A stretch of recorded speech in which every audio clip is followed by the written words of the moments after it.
वह कौन सी कंपनी है जिसने देश के हर तीसरे आदमी को ठगा है? क्यों नहीं मिल रहा है सहारा निवेशकों को भुगतान? भुगतान पाने के लिए क्या-क्या कर रहे हैं सहारा के निवेशक? सहारा के साथ ही दूसरी ठगी कंपनियों पर कितना है निवेशकों का पैसा? 1 फरवरी को कहां-कहां धरना प्रदर्शन कर रहे हैं सहारा निवेशक? सहारा के स्थापना दिवस पर कौन-कौन से संगठन कर रहे हैं आंदोलन?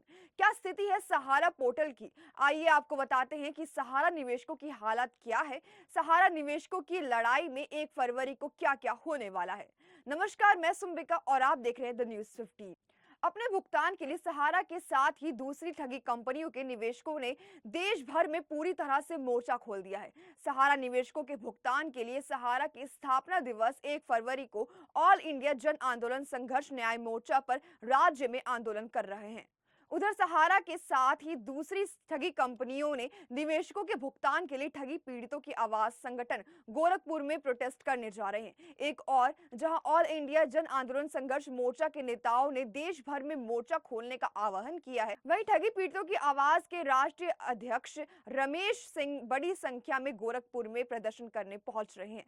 सहारा का चेयरमैन सुब्रत रॉय तो लोगों को ठग कर चल बसे, पर रुक गई है निवेशकों और एजेंटों की जिंदगी। सहारा की स्थिति यह है कि जो लोग एक एक कर पैसा जोड़कर सहारा में जमा करते रहे, वे लोग आज की तारीख में एक एक पैसे के लिए मोहताज है।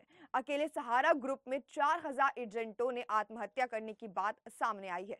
पैसा ना मिलने से बड़े स्तर पर लोग अपनी बेटियों की शादी नहीं कर पा रहे हैं, अपने बच्चों को पढ़ा नहीं पा रहे हैं। एजेंटों को तरह तरह की जलालत झेलनी पड़ रही है, उनके घरों में तोड़फोड़ की जा रही है। कितने एजेंटों को निवेशकों के तगाड़े की वजह से अपने घरों को छोड़ देना पड़ रहा है।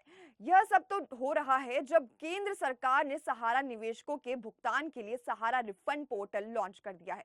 निवेशकों और एजेंटों का कहना है कि सहारा रिफंड पोर्टल भी उनको कोई खास राहत नहीं दिला पा रहा है।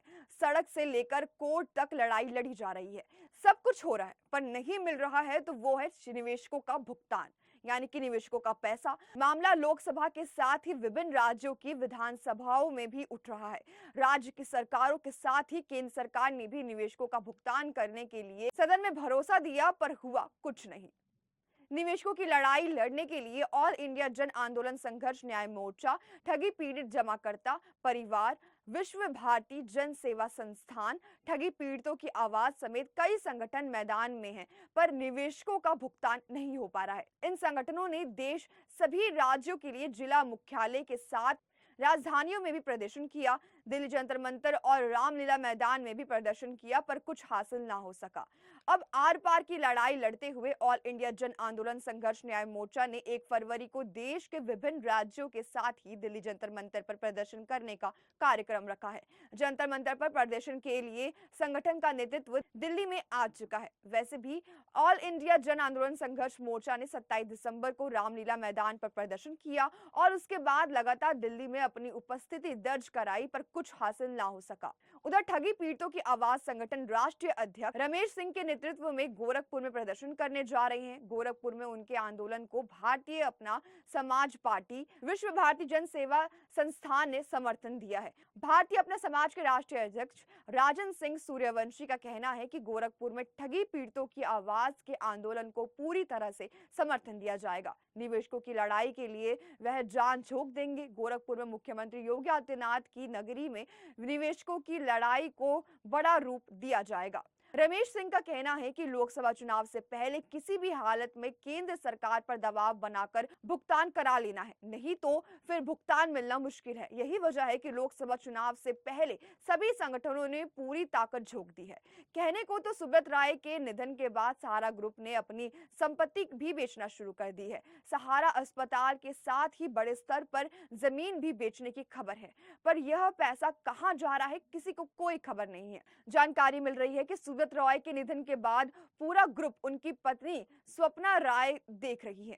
पैरा बैंकिंग ओपी श्रीवास्तव तो मीडिया सुब्रत रॉय के छोटे भाई जेबी राय देख रहे हैं। सुब्रत रॉय पर निवेशकों के साथ ही कर्मचारियों को भी ठगने का आरोप है। यही वजह रही कि गत दिनों जब सुब्रत रॉय का निधन हुआ तो उनको उनके पुत्र सुशांतो राय और सीमांता राय को कंधा देने आ सके और देश भर में यह चर्चा विषय रहा। तो हमारी आज की इस जानकारी में बस इतना ही। अब इस पर आपकी क्या राय है हमें कमेंट सेक्शन में जरूर बताएं। साथ ही देखते रहिए द न्यूज़ 15।